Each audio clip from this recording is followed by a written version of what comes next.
সকল অফিসারদেরকে আয়না ঘরে নিয়ে পর্যন্ত বন্দী করে সে নাগরিক অধিকারটুকু পর্যন্ত সব কিছু থেকে তারা বঞ্চিত। সেনা অফিসারদের যে রিপোর্ট, সেই রিপোর্টটিকে তৎকালীন স্বৈরাচার সরকার বানচাল করেছে। জুজুর ভয় দেখিয়ে তাদেরকে কথা বলতে দেওয়া হয় নাই। এই ফ্যামিলিগুলো আজকে রাস্তায়। এই যে হত্যাকাণ্ডটি হয়েছে, হত্যাকাণ্ডের সুষ্ঠু একটি বিচার। একটা বিষয় যদি আপনাদেরকে কুট করে বলতে চাই, আসলে এই বিষয়ে একজন ভাই প্রশ্ন করেছিলেন যে আসলে এটার ভিতরে কারা জড়িত। এই জড়িতের বিষয়টা তো আপনার আসলে এখন বাংলাদেশ, সমগ্র বাংলাদেশই জানে, এবং পত্রপত্রিকা থেকে শুরু করে ইলেকট্রনিক মিডিয়া ইতিমধ্যে দেখেছেন যে সকল সেনা অফিসারদেরকে হত্যা করা হয়েছে।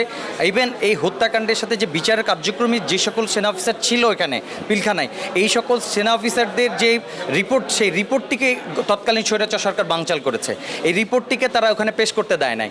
ইভেন এই সকল অফিসারদেরকে আয়না ঘরে নিয়ে পর্যন্ত বন্দী করে তাদেরকে বিদেশে পর্যন্ত, এইটা ইতিমধ্যে আপনারা ইলেকট্রনিক মিডিয়া বা বিভিন্ন মাধ্যমে জানতে পেরেছেন।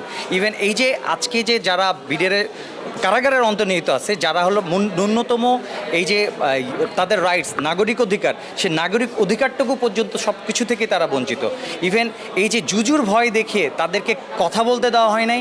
তারা যে বৈচারিক আদালতে আসছে, তাদের কোনো স্টেটমেন্ট কখনো গ্রহণ করা হয় নাই। বিডিআর সদস্য যারা জেলে আছে তারা তো খুব খারাপ একটা অবস্থায় আছে, এবং 15-16 বছর থেকে তারা এই একই অবস্থায় মানসিকভাবে বিপর্যস্ত, খুব খারাপ অবস্থায়। রাষ্ট্রের তারা যারা বেতন পাচ্ছেন, এই ফ্যামিলিগুলো আজকে রাস্তায়।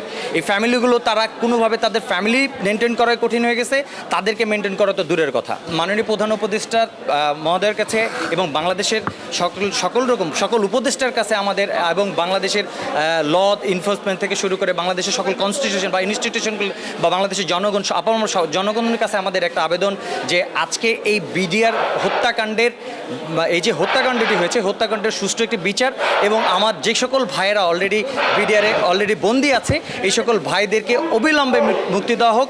ইভেন তাদেরকে পুনর্বাসন করা হোক। যারা ইতিমধ্যে চাকরিচ্যুত হয়েছে, এই বিষয় নিয়ে অন্যায়ভাবে চাকরিচ্যুত যাদেরকে করা হয়েছে, এই চাকরিতে তাদেরকে পুনর্বল করা হোক।